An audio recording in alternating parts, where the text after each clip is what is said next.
How's it going, everybody? It's me, Shane. I'm here to give you my review for the Teenage Mutant Ninja Turtles Mutant Mayhem movie. Before I go any further, please hit that like button, subscribe, and hit the notification bell to be notified of more videos such as this one.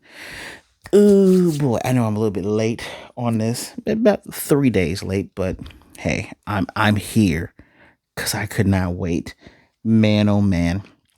For those of you who do know me, you know I'm a huge Turtles fan. I love these guys. I bought this for myself. I think I bought this for myself for Christmas, I think in 2021. But I got so much more stuff like these guys here. I cannot find Mikey or Raph anywhere. I definitely probably going to give up on trying to find those and actually just get the new ones that came out, because this movie, it's spoiler, is fantastic. As a matter of fact, you go to the theater, they give you this little booklet here. With this booklet, with the front poster, the other poster, this booklet is just more than just explaining the history of the Teenage Mutant Ninja Turtles. It's also about their comic lore. It's issue number 1 of TMNT, which, by the by, anyone that thinks the Turtles were aliens, they've never been aliens. That was some crap that Michael Bay wanted to happen, and it never happened, and it never will happen, because that makes no sense. They need to be mutants, but they are heavily tied in with aliens and things of that nature. As a matter of fact, here's a scene here that's reminiscent of that 1990 movie. And yes, there are 5 turtles, because in the IDW comics, a young lady gets a blood transfusion from Leo, becomes the 5th turtle, Janika. It's actually done very well. IDW comics, which I have quite a bit of those. Unfortunately, I did not feel like digging those out. And it kind of occurred to me going through this. I had this toy, Wingnut.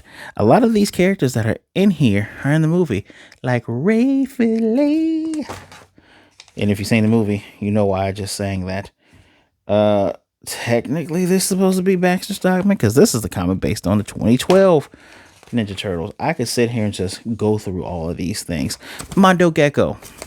I could go through all of this, but then that would not leave me enough time to actually show more of how am I a TMNT fan, because Tales of the TMNT, the single for Donatello, the Brain Thief, which I also somehow have my Old Man Logan comics for those.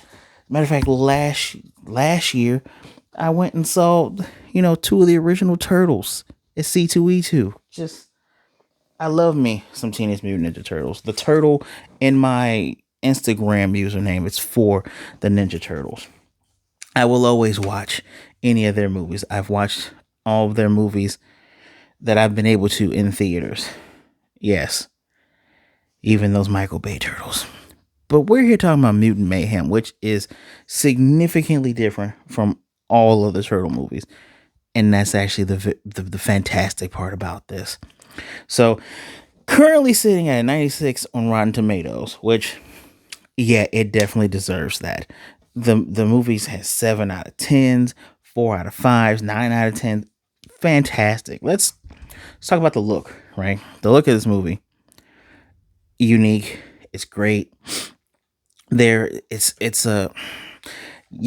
lot of people, for some reason, and I wonder if it's because Miles is black, but a lot of people don't like giving credit that Spider-Verse has opened up a whole new world for animation. A lot of people to push boundaries and saying, hey, we can make a movie that looks aesthetically pleasing, aesthetically different, and pays homage to a lot of these comic book inspired media. Turtles was a comic book first, and fantastically done.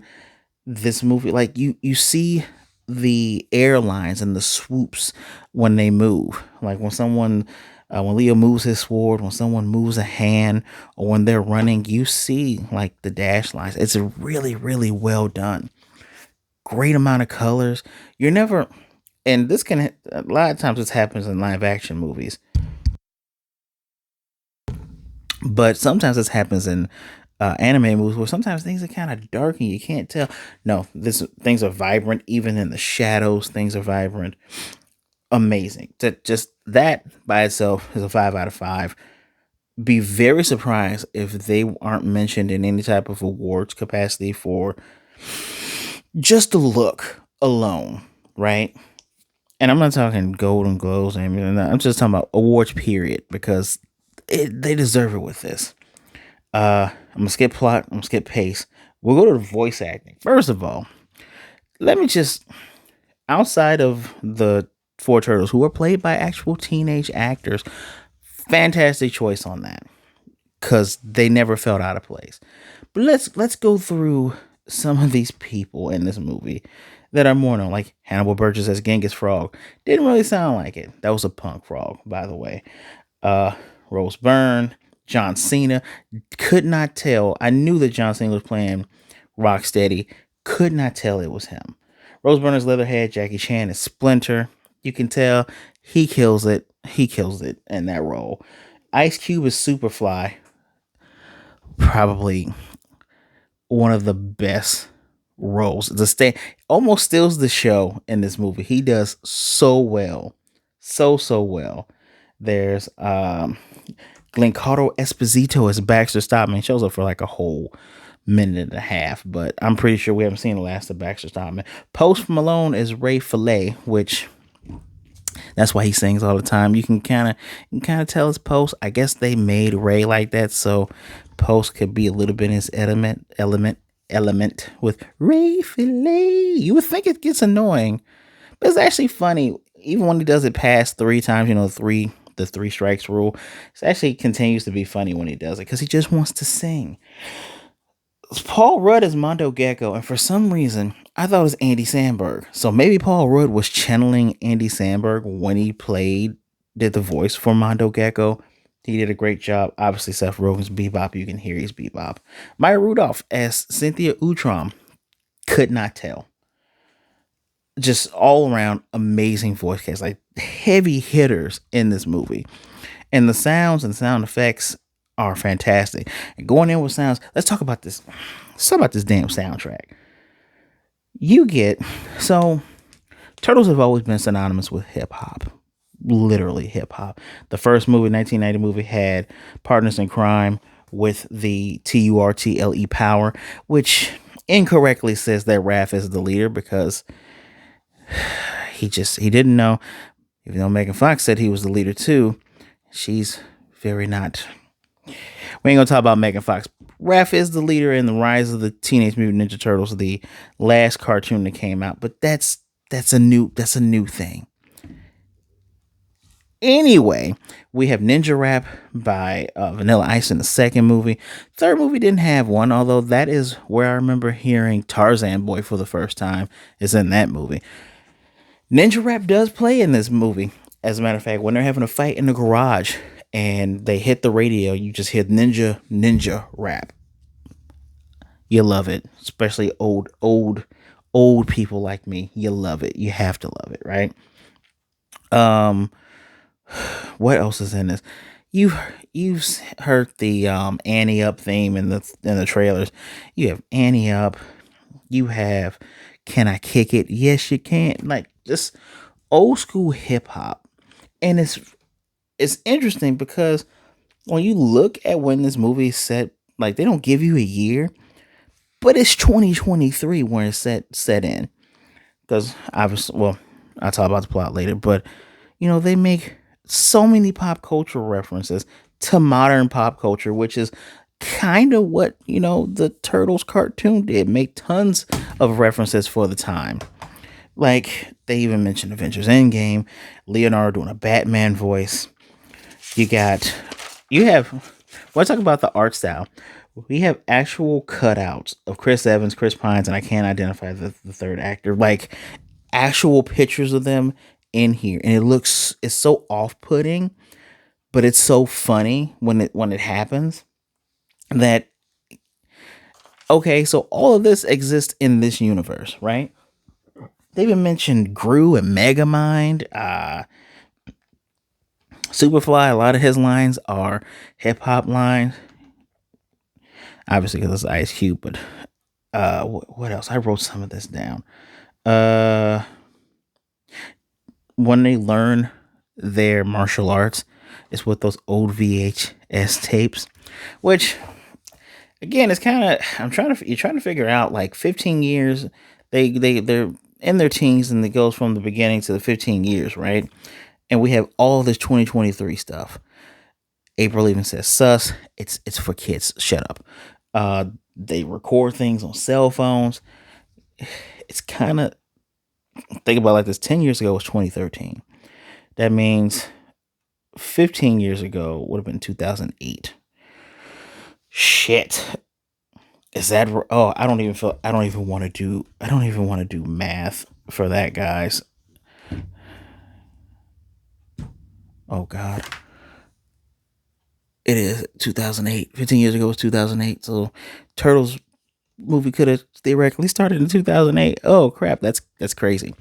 But tons of pop culture references, and especially piggybacking off of that from the hip hop soundtrack. It's probably one of the best soundtracks. You could wherever you get your music from, if you still buy physical media, I would buy this physically because it's really really good.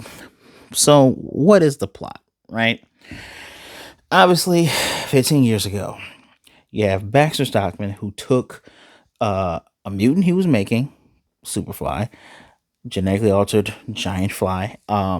He was making other mutants who are the other mutants literally based off of the Ninja Turtles villains. They're just villains and associates. He loses a vial of ooze. He gets captured by TCRI, which is I love that this is paying homage to the comics, which is led by Cynthia Outram, who spoilers, Utroms are the Krang race. That's Krang, Shredder. I'm gonna get those turtles. That's Krang, right?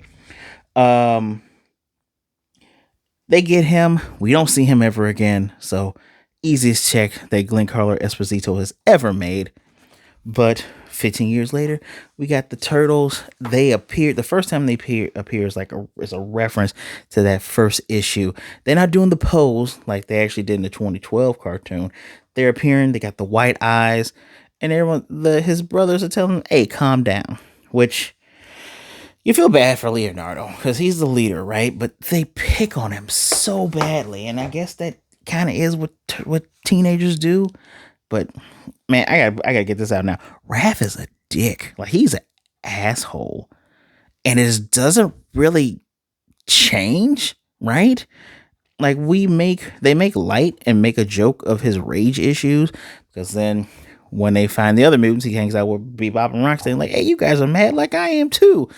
And constantly, Donnie and Mikey are saying, "You need therapy, bro." He does need therapy. Although eventually he joins the wrestling club. I'll get there in a minute.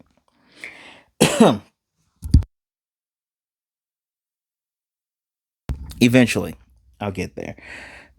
Just he's such a like you. I can I love him when Raphael's snarky, and yet he's a hothead. See that through all the media. Except for in Rise of the TMNT, he is since he's the older turtle in here, and the leader. Never done in any of the media outside of this one. The anime Turtles one does do something different. Actually, there was a Turtles anime in Japan in 1997. We won't talk about that, but wow. But yeah, you don't really get the feeling that he resolves any issues. Although he does, tell Leo, "Oh man, you sound like a leader. I believe in you. You blah blah blah blah blah." But they're teenagers. Those kids that do the acting for this just did a great job, especially with that. Now in this plot, we do get Splinter explaining to April after, oh god, we get Splinter explaining to April, with the ooze falling down on the turtles. We get more of his backstory actually, because in his backstory, he's just like, "I'm always alone. Other rats didn't like me, raccoons didn't like me, birds and dogs wanted to kill me." And so when he comes across the turtles, and the turtles are all friendly to him, and they got this ooze, and he picks them up, and then he gets oozified. And I love that there's a joke in there saying, "Well, since they were babies, when they transformed, they were still babies. But since I was an old rat, I just still became an old rat." Which, if anyone was questioning that, which I don't think anybody should or would, It's a good explanation. Now, how did they meet April? Well, obviously, in most Turtles media, they want to get up and get out there. They want to see the world. They're interested in the world. And one night, so funny, one night, they go and watch a film in the park because Donnie researched it. They're watching Ferris Bueller's Day Off. The literal Ferris Bueller's Day Off is playing, a movie within a movie. And it's literally just the clips of it. That's what I mean by the art style. That is one of the things that made me go, wow, this is a special film. I don't know how they're going to try to do that gag in the second movie. There's going to be a second movie. Don't know how they're going to do it. They have to do it. I don't care what movie it is. Hell, y'all better beg Disney and put Iron Man 1 in that shit. I don't care. Really good, right? One little nitpick. They say hell a lot in here, right? Like, what the hell is going on? April says it a bunch of times. How come the turtles don't ever say shell? Yeah. Like, give me more turtle puns. I want more turtle puns. Or is that just a product of the 90s? Don't care. I want shell puns. They say Cowabunga. You can say shell, yeah. But eventually, they're doing stuff on the rooftop after they had been grounded for a month. Because the first time they went up to the surface, because the baby turtles were interested. Master Splinter tried to show him out there. People saw that he was a giant rat and they were giant turtle things. They wanted to kill him. So he already hates people because people don't care for rats. We don't because they're vermin. But he's like, nah, humans are evil. Very bigoted towards humans, which the turtles do not share that. But yeah, which leads into a very smart way of him going, yeah, we need to defend ourselves. So he found tapes and stuff in the sewer, trained them since they've been training since they were little. Even though they haven't had a fight yet, they are pretty decent until when they actually have their real fight. They have some bumps and bruises, which is one of my favorite. It wasn't in my favorite scenes, but it's really well done. Their first fight, and since they've been training their whole lives, they're great at it, but they still, are stumbling along the way. And they have this first fight because Leo notices April after she almost gets hit with a ninja star. Yes, in this one, Leo is the turtle that has the hots for April. Just like in some of the originals, it's Mikey. In the 2012, it's Donnie. Here it's Leo. And so they get her scooter back. She's been doing reports about all the things being stolen. So they come together. The turtles, when they're talking to April, because she's not freaked out because they helped her. And she says, well, if you didn't help me, I'll be freaked out. But if people can see that you're good guys, they won't want to kill you. So here's the plan. They catch Superfly, who is, every time he's using the gangs for their people, he kills the humans. But they catch Superfly. April helps them, reports on it, and gets Prom back because Prom is off because of all the stuff that's going on. And through this journey, they find the other mutants. And, they realize, oh man, we're all technically cousins. Okay. And when they find out about Superfly's plan, he wants to, because he was in close proximity with Baxter Stockman, who was a genius, he inherited some of that genius. He even got his hair, right? He's going to shoot a beam into the atmosphere. It'll turn every animal into a mutant, which I think in hindsight, he should have thought about that because mutant ants would be rough for anybody to have to fight against. Ants and bees, ants and wasps. Whew. But the turtles are trying to figure out what to do. And through the course of this, they get into their fights. They end up getting caught by TCRI, which there's a joke throughout this entire movie about milking. And I think, all right, the first 2 or 3 times it was used, it was kind of funny because we get the turtles don't have nipples thing. But I guess I was so immersed in it, I didn't really think about it until as I'm sitting down doing this review. But they found out April is trustworthy because she gets their dad. And that leads into one of my favorite scenes. Splinter rescuing his boys and kicking everyone else's butt. Like, yeah, he's an old rat. Jackie Chan Splinter is an old rat, but he is whooping butt. When he gets slammed into the cabinet that has the turtles' weapons, he's using their weapons expertly. Great scene. Really, really great scene. We do, and the movie has an overall theme of acceptance and doing the right things for the right reasons. Because April and the Turtles eventually both realize, yeah, we've been doing this for the wrong reasons, which leads into better results for them. April's trying to get redemption because when she tried to do reporting on air at school, she threw up, and I can't even believe they actually animated that. It wasn't gross; it's just green stuff everywhere. But yeah, that's her trying to get her redemption, which she doesn't get in front of a camera to tell everyone the turtles are the good guys because they end up taking on Superfly. But because they had showed a different way of having to deal with the world, convinced the other mutants. And here's one of the things that kind of make me, maybe it's just the old man in me. If every mutant, I'm talking about Bebop, Rocksteady, Wingnut, Leatherhead, and Leatherhead was a good guy for them in the 2012 series. Scumbug, who is Splinter's wife. Scumbug is a mutated cockroach that speaks vermin. And since Splinter's only friend at first was a cockroach who he ate after he got killed, he kind of gets with her. He does make this joke like, I'm a giant rat, who's gonna date me? But he gets his lady.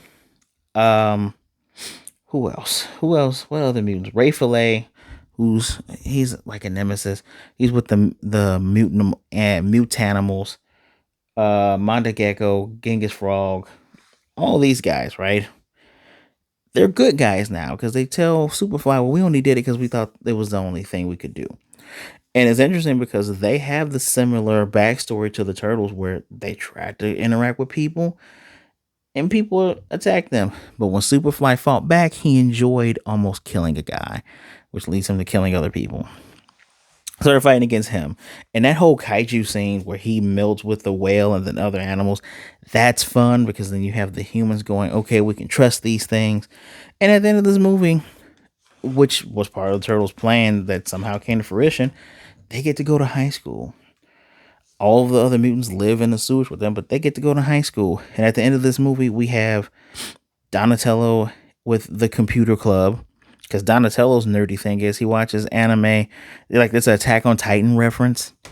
Um, and he does, like, he researches things. He uses Attack on Titan to say, oh, yeah, giant enemies, the blowhole, which I feel like it kind of cheapens Donnie. Like, I get that he's supposed to be the nerd, but he didn't really invent anything in here. Like, they get a pizza van that becomes kind of like a shout out to the party wagon slash turtle bus, right? Or turtle van. But Donnie doesn't really make anything. Like, he is the one who watches all of the nerdy tech things and has the phone. But outside of him wearing glasses, I'm gonna need them to expand on that. And give Raph some type of journey to not be a jerk. He's on the wrestling club because he likes to fight. Mikey's in improv. I like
But I'm happy that a franchise that is very near and dear to my heart and my childhood is enjoyed by another generation.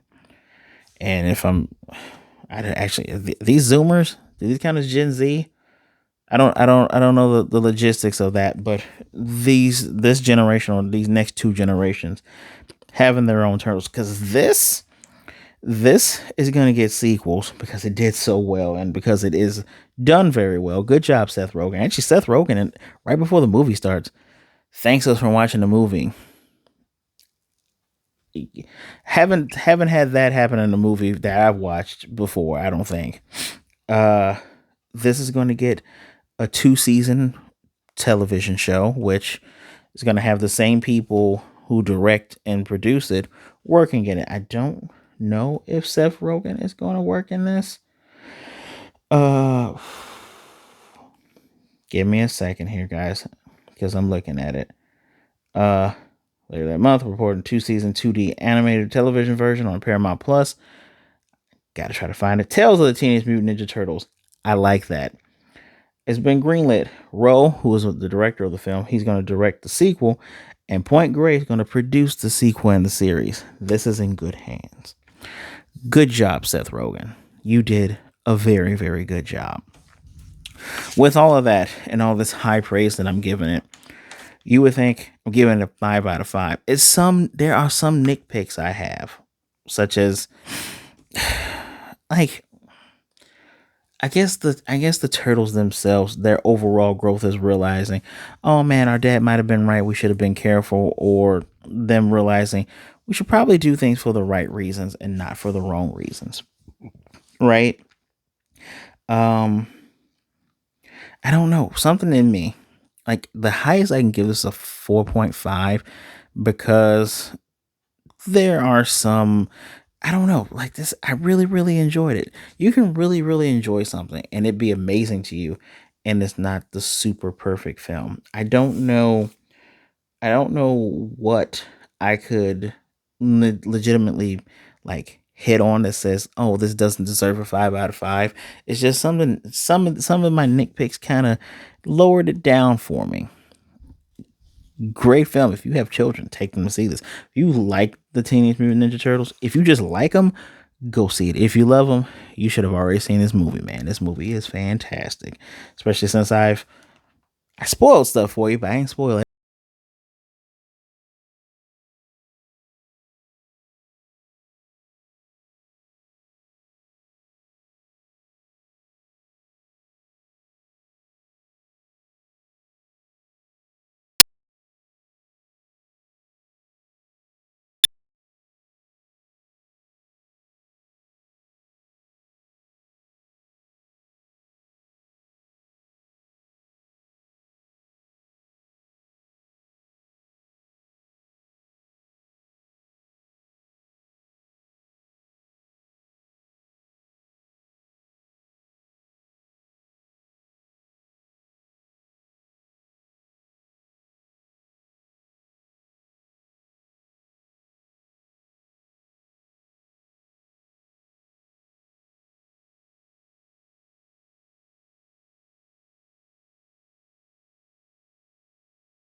Still there. You can watch that on Netflix and Paramount Plus. The 2002. the 2003 Turtles, which is really damn good. She's still in there as a redhead.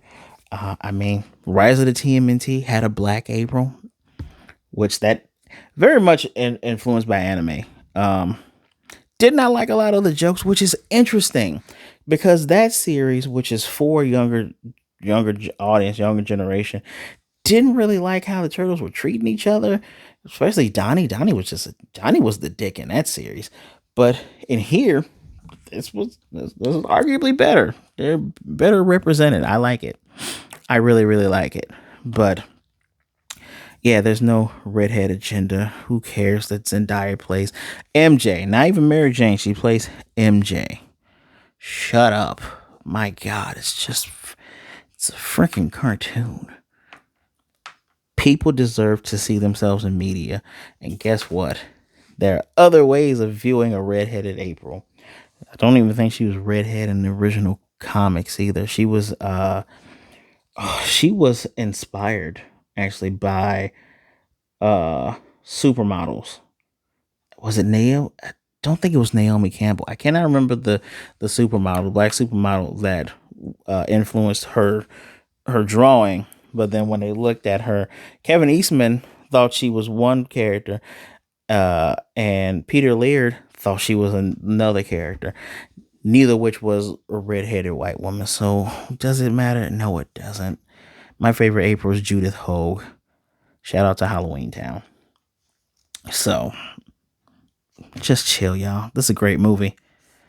Please watch it and enjoy it. Um, I made a Judith Hogue reference, and there was another thing I was gonna say. Doesn't really matter, does it?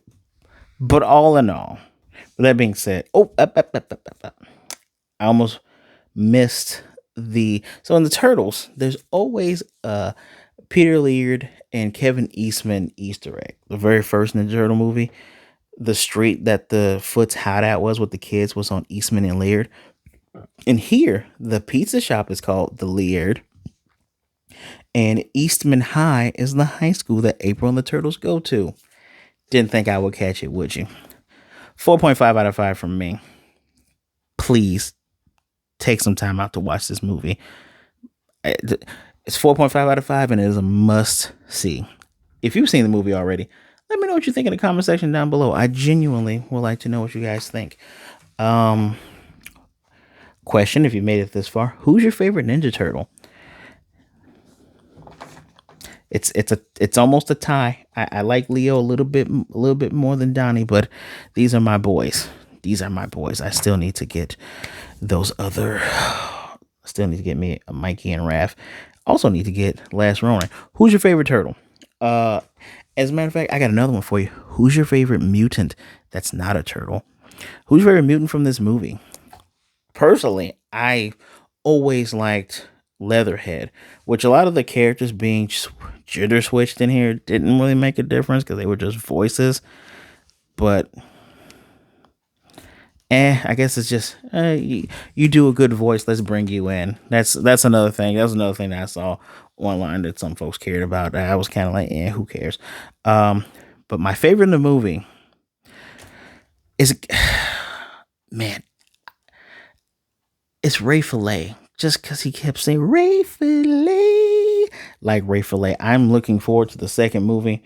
I'm hoping that what they do is they have this war with the Foot. They do the city war. They try to make the turtles seem evil, so they gotta go back to hiding. They're gonna fight the Foot. They're gonna fight Shredder and Karai and Super Shredder. Who knows? Maybe Karai will have a thing. Oh, maybe it'll be a love triangle between Leo, April, and Karai. That would be kind of cool. And then the third movie, Cynthia Utrom reveals the other Utroms and crawls in Krang, and we get the Krang suit, and he's like Shredder, and we get that, and we get the space Triceratopses. I'm not even joking about that. I would love to see the space Triceratopses and the rock people. Turtle lore, turtle power. Let me know what you want. Again, answer any of these in the comments down below. Who's your favorite turtle? Who's your favorite mutant from the movie? What do you want to see in upcoming movies? I can't wait. Guys, thank you for taking some time out to listen to me talk about Teenage Mutant Ninja Turtles. Hey, pretty soon in this corner here, I'm going to link you to a video I did on the first Turtles movie. Please be good, be blessed. Wash those hands. Have a great weekend. Be safe out there. All right. Be good to yourself. Be good to others. Either way it goes, don't be a jerk. All right.